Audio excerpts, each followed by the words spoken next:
Once branded as cold-blooded monsters of the deep blue, today more than 100 million sharks are caught and processed each year, becoming a golden link in an industry worth billions, while human deaths from shark attacks can be counted on one hand.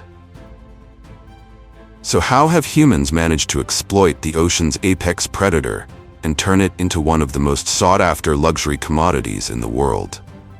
The journey of shark harvesting begins with long offshore voyages, where fishermen patiently cast nets and set lines in pursuit of these formidable predators.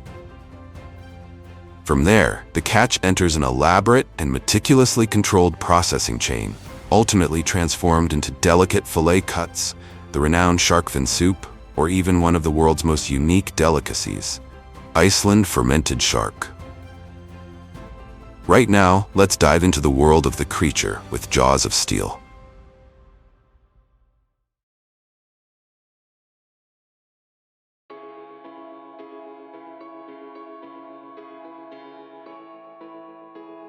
According to statistics from the International Shark Attack File, on average, only about 5 to 10 people worldwide die from shark attacks each year, a figure even lower than the number of fatalities caused by cows.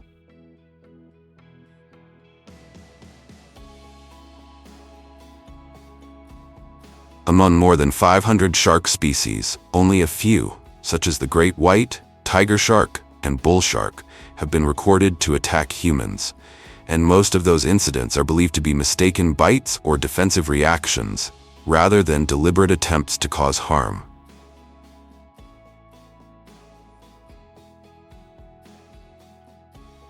In contrast, sharks themselves become prey to many other creatures in nature, such as killer whales, saltwater crocodiles, and above all, humans, with more than 100 million individuals hunted annually. In the past, sharks were often overlooked in conservation efforts, considered less important than other animals. However, this perception has shifted as shark populations have plummeted by up to 70%, and demand for their products continues to rise.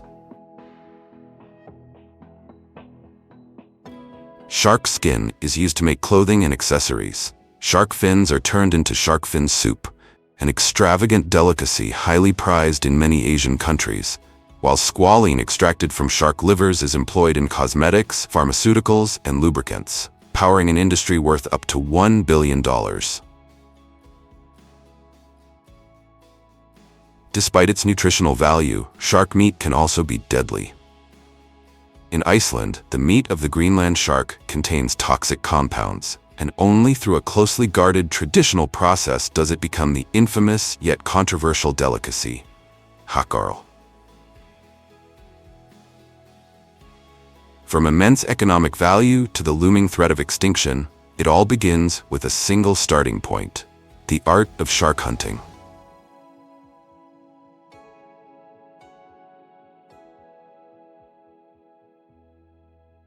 Shark hunting has existed from ancient times to the present day, a task that demands extraordinary strength and advanced skill. The process begins with selecting fishing grounds, areas where sharks are frequently found, such as coral reefs, nutrient-rich ocean currents, or zones where schools of prey fish gather. Fishermen employ specialized techniques, such as gill nets and encircling nets, massive vertical walls of mesh that can stretch for several kilometers.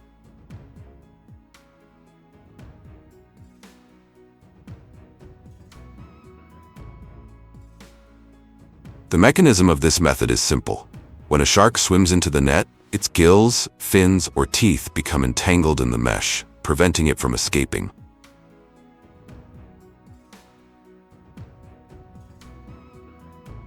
While net fishing yields large catches, it also poses risks to unintended species, including endangered ones. For this reason, many countries strictly regulate soaking times, mesh sizes, and require the use of bycatch release devices.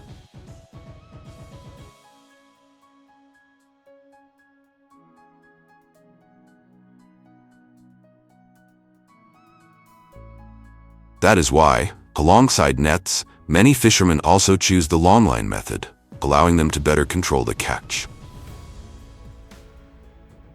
With ultra-durable carbon fiber rods, lines capable of withstanding hundreds of kilograms, and specially designed hooks, they brace themselves for a grueling battle of strength against the ocean's apex predator.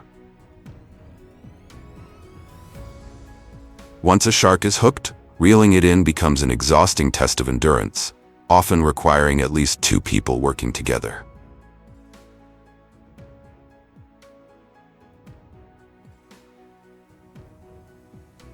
The golden key to successful shark hunting also lies in the use of small bait fish and sound-emitting devices to lure them closer.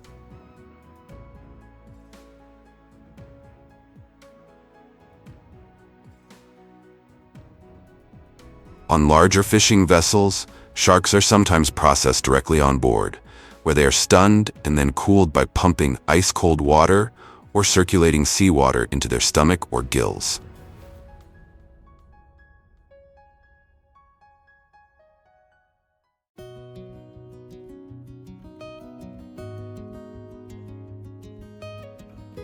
At the end of the hunt, the prized catch is taken straight to port, where major seafood hubs and processing plants stand ready to receive it.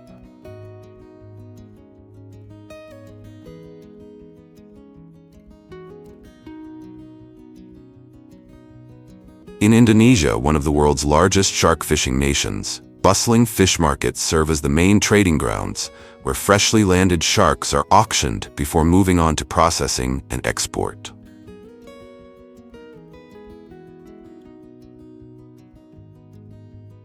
Fishermen use sturdy bamboo poles to carry prized catches weighing hundreds of kilograms from the docks into the bustling fish markets.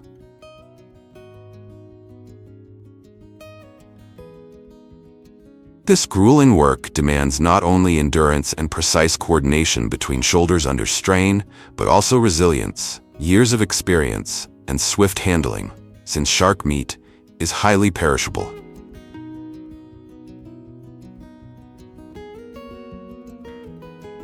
Experts, traders, or factory representatives then assess the quality of the sharks, checking freshness, degree of damage, flesh elasticity, gill color, and eye clarity. Based on these criteria, the sharks are classified by size, species, and intended use before being sold directly, sent to processing plants, or exported to international markets.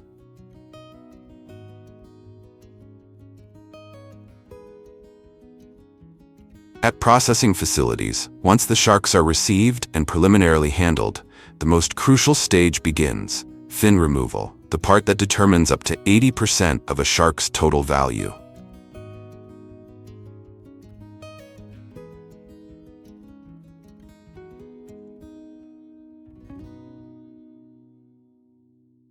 Skilled workers swiftly use razor-sharp specialized knives to slice through the shark's body, separating the dorsal, pectoral, and caudal fins with practiced precision. Each fin is carefully trimmed to remove excess flesh and thoroughly cleaned before being sorted. The fins are then graded by size, weight, and quality, as even the slightest differences can significantly impact their market value.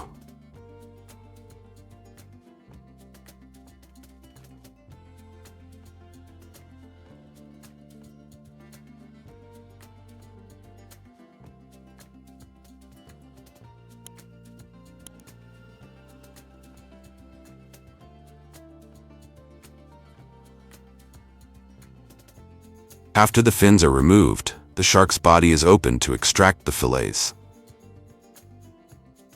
Remarkably, sometimes female sharks are found to be pregnant. In such cases, the embryos inside are taken out and separated, often sold as a special product or used for scientific research.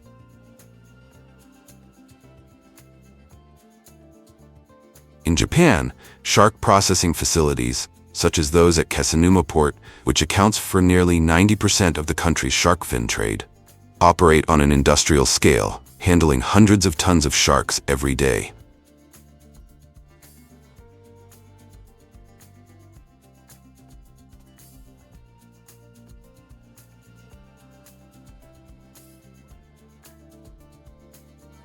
Here, record-length sharks command staggering prices at auction.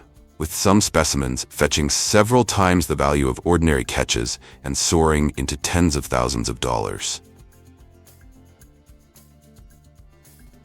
Once classified, millions of shark fins are sun-dried or frozen to preserve their value before being exported. Ultimately, these prized fins become the key ingredient for one of the world's most luxurious and controversial dishes, shark fin soup. Today, the largest consumer markets are in China and Hong Kong, where shark fin soup is regarded as a symbol of status and wealth, frequently served at weddings and lavish banquets. Beyond the fins, shark meat is also an important part of the harvest, regarded as a nutrient-rich food source with protein levels even higher than lean beef. Its flavor is often compared to tuna or chicken, and it is mainly consumed in domestic markets or processed into dried and canned products.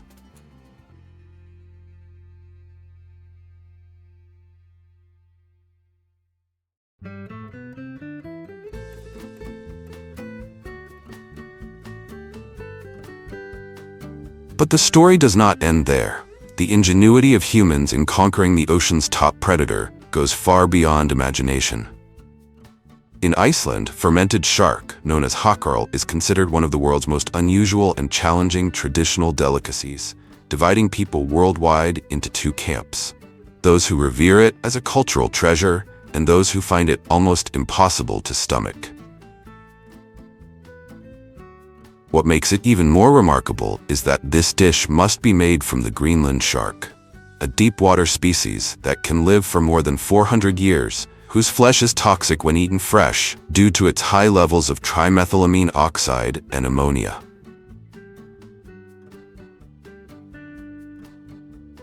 For this reason, Icelanders are compelled to process it through fermentation, a technique preserved for centuries.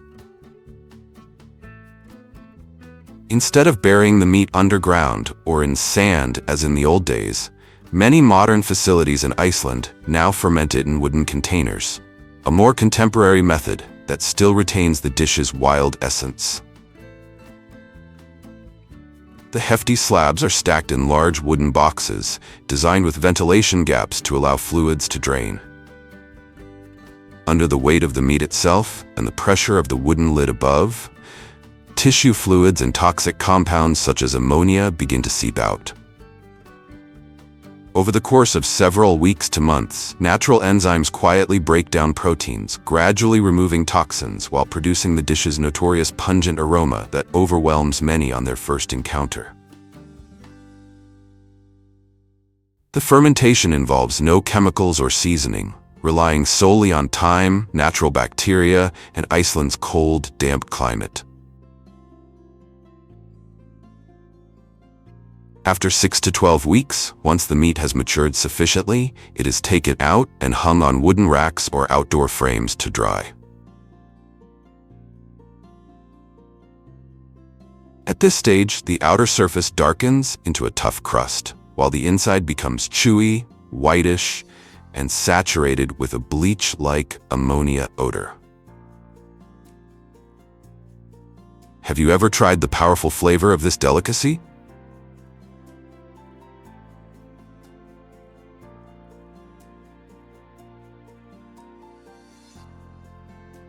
The result is dense, whitish meat that releases a pungent ammonia-like odor, yet is regarded as a culinary treasure of Icelandic tradition, appearing only on special occasions at a price of around $20 to $30 per kilogram.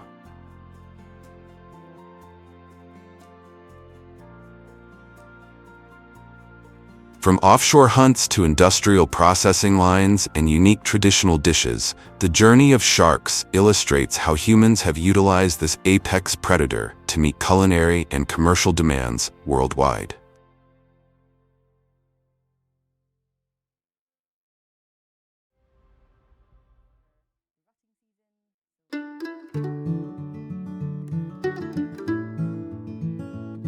According to data from the Arctic Council and FAO, there are currently around 5.3 million reindeer in the world, nearly double the number from 50 years ago. a clear testament to the enduring vitality of sustainable herding models maintained over centuries.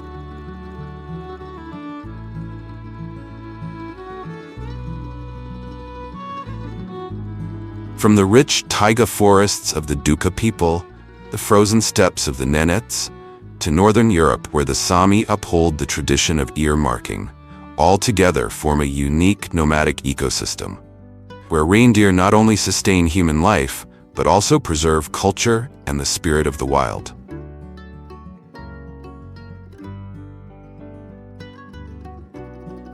Compared to other deer species, reindeer possess remarkable biological adaptations. Their hollow fur traps heat efficiently and even changes with the seasons.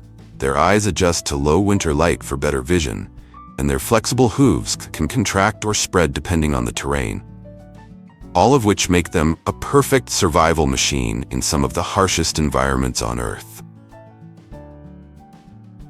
With their fairy tale appearance, reindeer are best known as the sleigh-pulling companions of Saint Nicholas during the Christmas season, an image deeply embedded in global pop culture.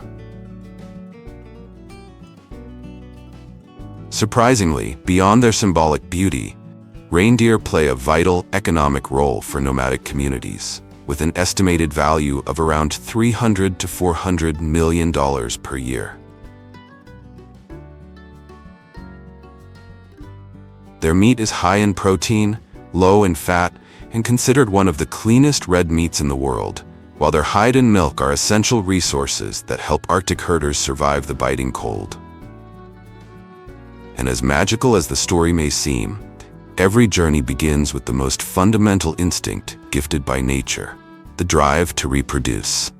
For reindeer, the extraordinary life at the edge of the world also begins with that very moment. From September to November each year, reindeer enter their mating season, also known as the rut. During this time, mature males become unusually aggressive. Their antlers, typically used for digging through snow to find food, now become weapons in fierce battles for mating rights. When the battle ends, the victor earns the right to mate, while the loser can only stand on the sidelines and watch. As a reward, the dominant male may gather a harem of 5 to 15 females, securing the next generation in the endless cycle of survival across the frozen wilderness. After the mating season ends, female reindeer begin a pregnancy that lasts over 7 months, with only one calving cycle per year. Remarkably, just 1 to 2 hours after birth, the newborn calf can stand, run alongside its mother, and quickly integrate into the herd.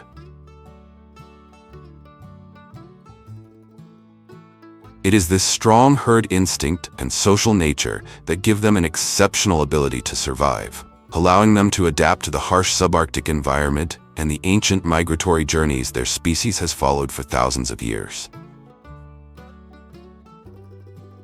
In certain special cases, young reindeer have their developing antlers removed to prevent abnormal growth that could injure the head or to reduce the risk of injury within the herd as they mature.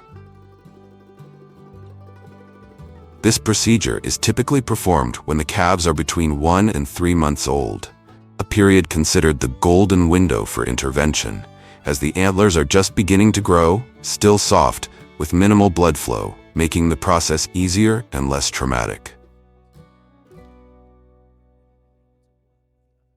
Unlike cattle, goats, or sheep, a distinctive feature of reindeer herding in the far north is that it is primarily organized as semi-wild grazing.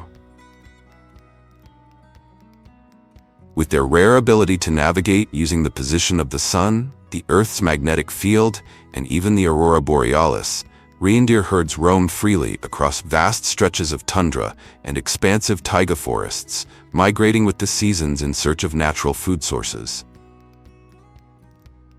Reindeer can dig deep beneath thin layers of snow to find and graze on lichen, moss, grasses, and leaves, thanks to their sensitive noses, designed with thousands of tiny blood vessels inside that help them detect the scent of hidden forage beneath the snow.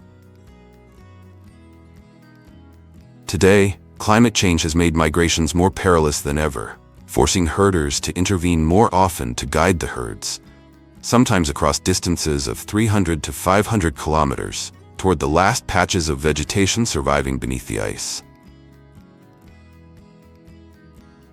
Another secret golden key to coping with these harsh conditions lies in providing supplemental feeding to maintain the overall condition of the reindeer herd and ensure their adaptability. At feeding time, with a deep understanding of the animal's natural behavior, these bundles are gently unwrapped, allowing the reindeer to approach and softly paw and sniff through them, mimicking their instinctive foraging movements as they search for lichen beneath the snow.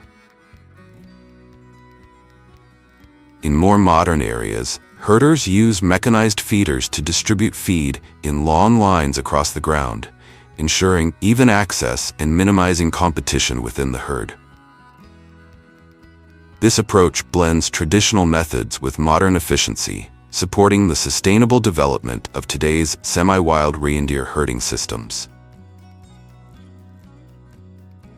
Each year, as the ground begins to be blanketed with snow and the reindeer return to lower altitudes to escape the cold, typically around 7 to 8 months after calves are born in the spring, herders organize a large-scale roundup. To manage these vast herds spread across rugged subarctic landscapes, herders combine traditional skills with modern tools, including snowmobiles, trained herding dogs, and even helicopters. In regions like northern Scandinavia, helicopters are used to locate and guide widely dispersed reindeer, making the roundup faster and more efficient across terrain that would otherwise be nearly inaccessible. This is not just herding. It is a form of ancestral artistry, a living tradition passed down through generations by communities who have survived through a deep and sustainable relationship with the wild. Meanwhile, in regions with milder climates, such as Mongolia, parts of Central Asia, or the southern edges of Siberia, reindeer herding and management take on a slightly different form. Here, reindeer are not fully free-ranging like in Northern Europe, but are instead raised in closer proximity to humans under a semi-nomadic system. Herders, such as the Duka community in Mongolia, usually keep smaller herds of 20 to 100 animals, manageable by hand on a daily basis. During the day, the reindeer roam the forest in search of food, but by evening, they are brought back to camp and tethered near tents for easier monitoring and protection from predators or theft. In this semi-nomadic herding model, healthcare is carried out more regularly, with designated enclosures or temporary fenced areas set up in forested regions to facilitate handling, monitoring, and treatment. After bringing the herd back to camp, herders monitor the animals closely and isolate any individuals showing signs of illness for further inspection. Reindeer have strong wild instincts and often panic when approached or restrained for vaccination, so herders must handle them gently and with proper technique to ensure the process is safe and effective. To prevent outbreaks of pasteurellosis, lungworm, and other parasites, vaccinations are administered to reindeer on a regular schedule. Though given manually, these injections serve as a simple yet vital measure to protect herd health in semi-domesticated settings.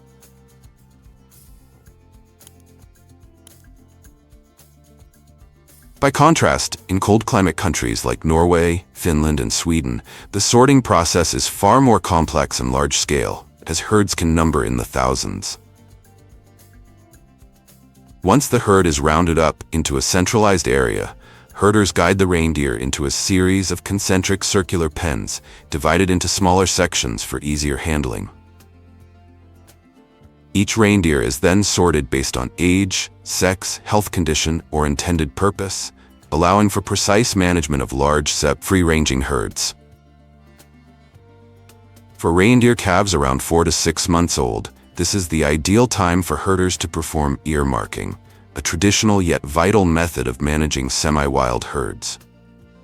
Each herder has a unique pattern, like a personal signature, that is cut directly into the edge of the ear in a specific shape. In some areas, instead of cutting, herders use plastic tags with numbers or color codes to make identification easier. These marks help determine ownership, track individual history, distinguish animals in shared grazing areas, and support collective herd management.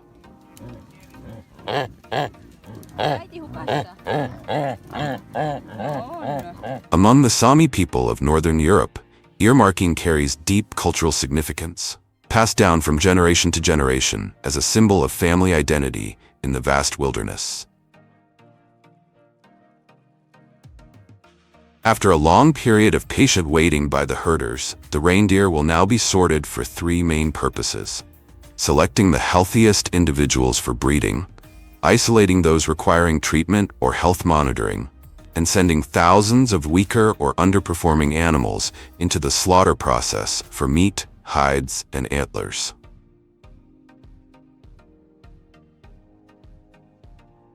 Unlike the processing of other livestock, reindeer are highly sensitive to stress, especially during long-distance transport.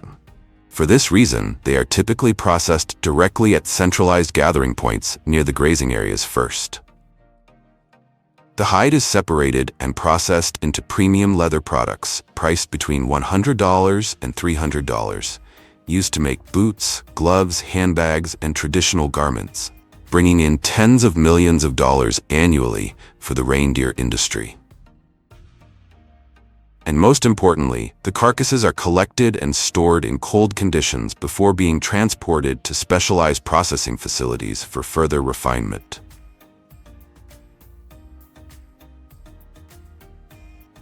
At the factory, reindeer meat is carefully received and inspected according to strict food safety standards. The hide is removed to reveal the carcass, which is then butchered by workers into specific cuts such as loin, leg, ribs, neck, and internal organs. Compared to beef, reindeer meat is darker red in color, high in protein, low in fat, and virtually free of cholesterol.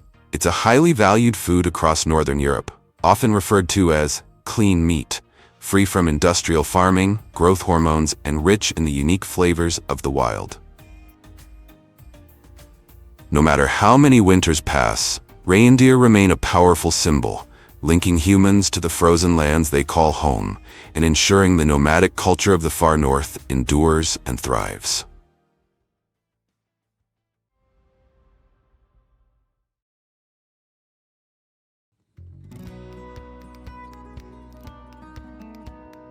For millions of years, giant pythons, some reaching lengths up to 6 times that of an average adult human, have been among the most feared predators of the jungle, where each constricting coil delivers a silent death sentence. With long muscle fibers acting like living steel cables, every shallow breath of the prey only tightens the coils further, until bones snap, hearts stop, and life quietly fades away. Then, with jaws that can stretch far beyond the limits of ordinary anatomy, the python swallows the entire carcass whole.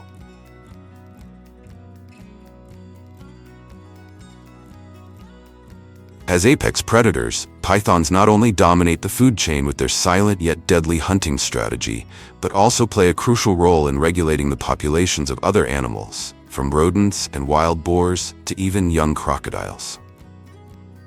Not only that, pythons also possess an exceptional reproductive ability, turning wild python populations into relentless biological machines, with the number of wild pythons estimated at around 20 million individuals.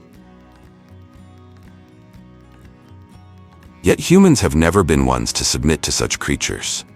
Today, out of more than 40 python species in the world, only 2, the Burmese python and the reticulated python, have been domesticated, turning millions of once mysterious reptiles into the foundation of a billion-dollar meat and leather industry. This dramatic transformation has now expanded to over 20 countries, including Indonesia, Thailand, Vietnam, and several African nations, with China leading the way, home to thousands of large-scale python farms and processing facilities concentrated mainly in its southern provinces. So what exactly makes pythons so highly sought after in the luxury market? In addition to its meat and fat, which are widely used in traditional food and medicine, python skin is highly coveted in the luxury fashion industry for its softness, natural flexibility, and uniquely unreplicable scale patterns, driving prices to over $100,000 for exclusive products from renowned brands like Yves Saint Clair, Hermès, Gucci, Prada, and Louis Vuitton. Despite being known as one of the most dangerous reptiles on the planet, a python's life begins from something surprisingly humble, a small egg. And from this small start comes an industrial process that's anything but simple.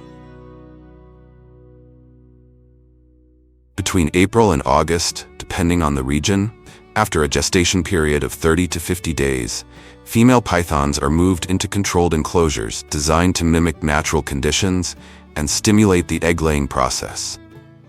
At this stage, the mother python will choose a spot she instinctively considers the safest and coil her body tightly to begin laying her eggs.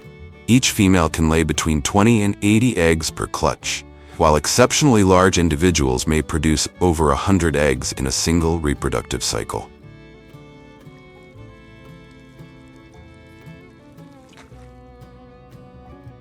Though non-venomous, the mother python, driven by strong maternal instincts, becomes extremely sensitive and aggressive during this period to protect her offspring. Therefore, farmers must collect the eggs within the first 1 to 2 hours after laying, using extreme caution and precision, both to ensure their own safety from potential attacks at any moment and to minimize stress for the mother python as the eggs are carefully removed for incubation. After collection, the python eggs are placed in trays filled with moist sawdust or vermiculite, carefully positioned to protect the embryo's orientation. The most critical factors throughout the incubation process are maintaining a stable temperature of 30 to 31 degrees and relative humidity between 80 to 90%. Unlike many other reptiles, where incubation temperature can determine the sex of the offspring, a python's gender is already set at the moment of fertilization, locked into its chromosomes from the very beginning. One special feature is that python eggs have a soft shell due to the lack of a protective membrane.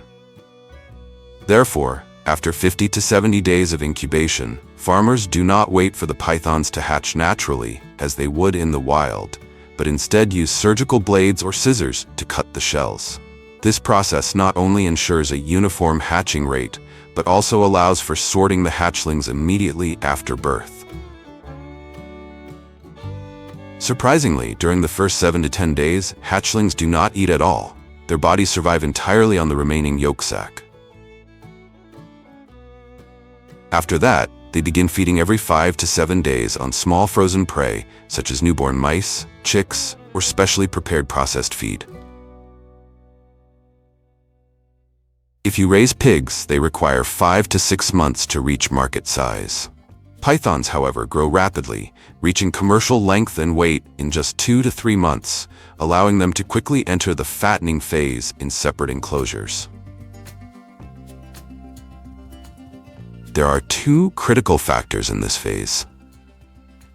First, reptiles are highly sensitive to their living environment, so python enclosures must be carefully designed to mimic natural conditions, maintaining a stable temperature between 28 to 32 degrees Celsius and a high humidity level ranging from 70 to 90%. Secondly, pythons require a significantly higher nutritional intake during this phase, consuming 2 to 3 times more food compared to the previous stage, to support rapid weight gain and optimal skin development for commercial purposes.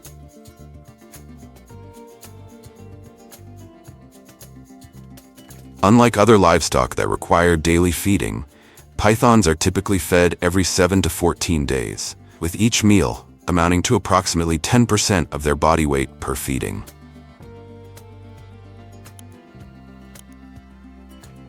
Despite being domesticated over many generations, the predatory instinct of these reptiles remains extremely strong. Therefore, farmers must use tongs or specialized tools to feed the pythons, because with just a moment of carelessness, A human arm could become the meal instead of the prepared food.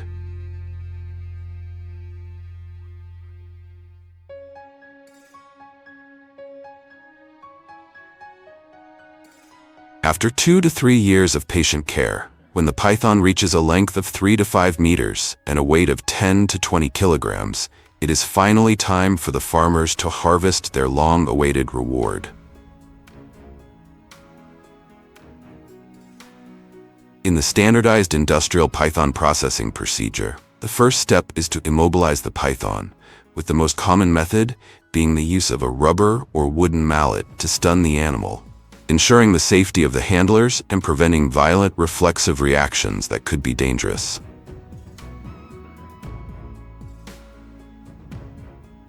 Interestingly, the nervous system of reptiles operates based on spinal reflexes, so it typically takes about 5 to 10 minutes for the python to completely stop twitching, tail thrashing, or even constricting tightly if it was coiled beforehand. Once the python's body has reached a completely motionless state, workers proceed to make a long, sharp, and continuous incision along the python's body, starting from the underside of the jaw all the way down to the tip of the tail. Have you ever wondered why, despite such a long incision, pythons don't bleed as much as other animals? Leave your thoughts in the comments below. Immediately after the incision, a physical separation process is carried out by gently pumping clean water into the subdermal layer at low pressure to loosen the skin from the underlying flesh. At this point, the python is hung vertically to take advantage of gravity, allowing the skin to slide off gradually in a smooth and even motion. Workers carefully peel the skin off centimeter by centimeter, using precise techniques to avoid tearing or leaving any flesh attached. Even a small scratch can reduce the value of the skin by hundreds of dollars, especially for skins longer than 3 meters, which are highly sought after in the luxury fashion industry. After the skin is removed, the python meat is carefully separated. Python meat has an ivory white color, with long, firm muscle fibers and a high protein content, but low fat, offering a mild, slightly gamey flavor that is often compared to a cross between chicken and fish. In the market, it is typically sold at prices ranging from $10 to $20 per kilogram, with strong demand in China, Vietnam, Thailand, and various Southeast Asian countries, or at even higher prices in nations where python meat is considered a rare delicacy. And it doesn't stop there.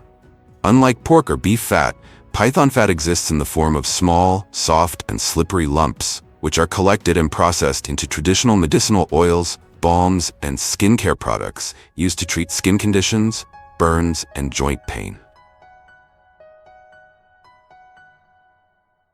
But that's only half of the journey, because the crown jewel of the python, its skin, will continue through specialized processing to become luxury fashion products for world-renowned brands like Hermes, Gucci, Prada, and Louis Vuitton. Fresh python skin is highly susceptible to decay if not treated immediately. That's why one of the oldest preservation techniques developed by humans thousands of years ago is salt curing. This stage lasts 24 to 48 hours, allowing the salt to absorb moisture, eliminate the fishy odor, and prevent bacterial growth, with a thick layer of salt about 2 to 3 centimeters covering the entire surface of the skin.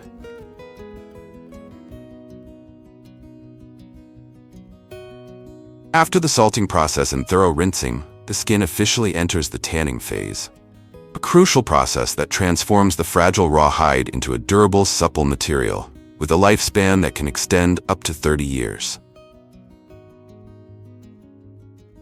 The entire process is carried out in an industrial tanning drum, where python skin is evenly soaked in tanning agents such as chromium sulfate or transparent plant-based compounds for 6 to 8 hours, allowing the chemicals to penetrate deep into each collagen fiber through the principle of diffusion. After the tanning process, python skin moves on to the dyeing stage. Today, there are 2 preferred dyeing methods: fashion dyeing with bold, trendy colors, or preserving the skin's natural tones, highly valued by the luxury market for its one-of-a-kind patterns. After dyeing, the python skin undergoes another round of drum processing to soften the leather and infuse conditioning oils. Together with tanning and dyeing, these are the three core steps that create the distinctive natural gloss of genuine python leather, something synthetic embossed leather can never replicate. Next, the python skins are removed from the conditioning oil baths and carefully laid out on glass panels or flat tables. Skilled artisans use rubber squeegees to evenly spread the surface, pushing out air bubbles, pressing the oil deep into each collagen fiber, and removing excess oil. Afterward, the skins are left to rest for an additional 6 to 12 hours, allowing the oil to fully penetrate the structure and the surface to stabilize before moving on to the final finishing steps. And the creation of multicolored python skins usually begins with surface spray coloring, a common method used for mass-market python leather products. However, for python leather destined for the luxury fashion segment, craftsmanship is elevated to an entirely new level through the hand-brushing technique. Skilled artisans use fine brushes to meticulously apply dyes directly onto each individual scale, highlighting the natural patterns, adding depth, and artfully blending color gradients from subtle fades to bold contrasts. This handcrafted process transforms each skin into a one-of-a-kind piece of art, custom-tailored to meet the exclusive requirements of luxury fashion houses. Going deeper into the heart of the process, artisans use high-speed polishing wheels, rotating at 1,500 to 3,000 revolutions per minute, to gently buff the surface of the python skin, bringing out the sharp definition of the scales and creating a natural, glossy effect. This step is absolutely critical because polishing not only brightens the surface, but also softens the edges of the leather and removes any excess oil or residue left on the scales from previous treatments. After polishing, the python skins are passed through an automated finishing spray system, where a fine protective coating is evenly applied to enhance gloss, stabilize color, and protect the surface, preparing the skins for final grading and export. In a world where everything is ranked, python skins are no exception. They are graded into levels, from flawless, premium skins priced up to $500 per square meter, to mid-tier selections, and lower grades starting at just $50, typically used for handicrafts or small accessories. After grading, hundreds of thousands of python skins are carefully rolled and stored in climate-controlled warehouses before being exported to major fashion capitals around the world, including Italy, France, the United States, and Japan. But before transforming into luxury items like handbags, wallets, shoes, or high-end watch straps, each python skin must pass rigorous quality inspections and obtain a CITES permit, ensuring legal and sustainable trade in the global market. With its soft, flexible yet durable texture and sharp, well-defined scale patterns, python leather offers a lighter, more versatile alternative to crocodile leather, while still retaining its distinct sense of luxury and artisanal artistry. The process of crafting python leather into bags, shoes, and wallets is a seamless blend of fine craftsmanship and meticulous detail management, meeting the most demanding standards of the world's wealthiest and most discerning clients. From fearsome jungle predators to coveted symbols of luxury, pythons have undergone a remarkable transformation, becoming the heart of a billion-dollar industry where nature, craftsmanship, and fashion converge.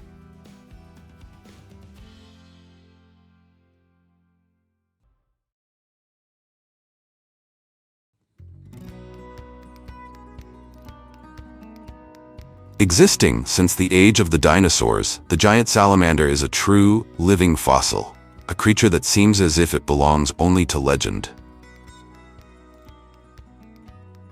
After more than 200 million years of evolution, it has retained much of its primitive form, making its body appear so bizarre that it defies belief. With a long, flattened body like a snake, a broad head, and a gaping mouth that takes up nearly half its face, the giant salamander looks both alien and ancient.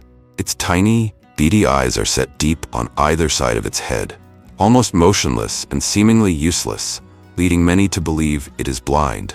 In fact, it relies little on sight. Instead, it perceives the world through highly sensitive receptors on its head and skin, functioning like a biological radar to detect movement in the water. Its thick, slimy, wrinkled skin allows it to exchange gases directly with the surrounding water, but only if that water remains clean and rich in oxygen, an ancient mechanism preserved from primitive species. An outstanding giant salamander can grow up to 1.8 meters in length and weigh more than 30 kilograms, making it the largest amphibian in the world. In China, it is popularly known as the Wawa fish, or baby fish, because of the eerie cries it makes that resemble the sound of a child weeping, a strange noise that has long sent shivers down the spine of those who hear it echoing through the forest at night. Today, China remains the only nation in the world to develop large-scale commercial farming of the giant salamander, accounting for up to 70% of global production. With millions of individuals raised artificially in specialized farms, China has not only managed to conserve this rare species, but also transformed it into a multi-million-dollar industry. After about 2 to 3 years of farming, when the salamanders reach a weight of 1 to 3 kilograms and meet commercial standards in size, skin color, and meat firmness, they are ready to be harvested for sale.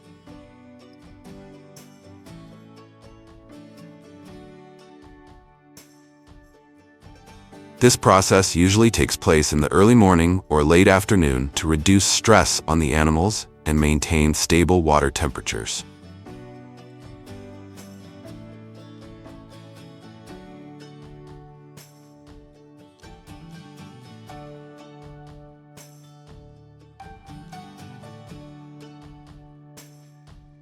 Farmers partially drain the tanks, then use specialized nets or seine nets to gather the salamanders. Because giant salamanders are both strong and extremely slippery, handling must be swift and decisive, yet gentle, to avoid skin abrasions, a factor that directly affects market value.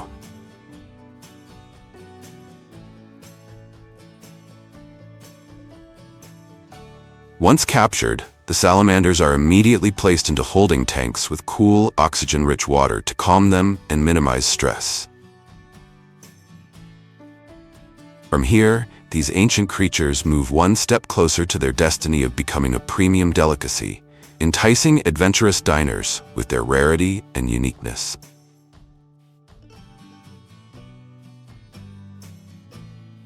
In China, giant salamanders, known locally as Wawa fish, are often transported live directly to restaurants after harvest to ensure maximum freshness. The most popular dish made from Wawa fish is salamander hot pot, where the meat is sliced thinly and dipped into a broth infused with herbs or traditional Chinese medicinal ingredients to preserve its delicate sweetness.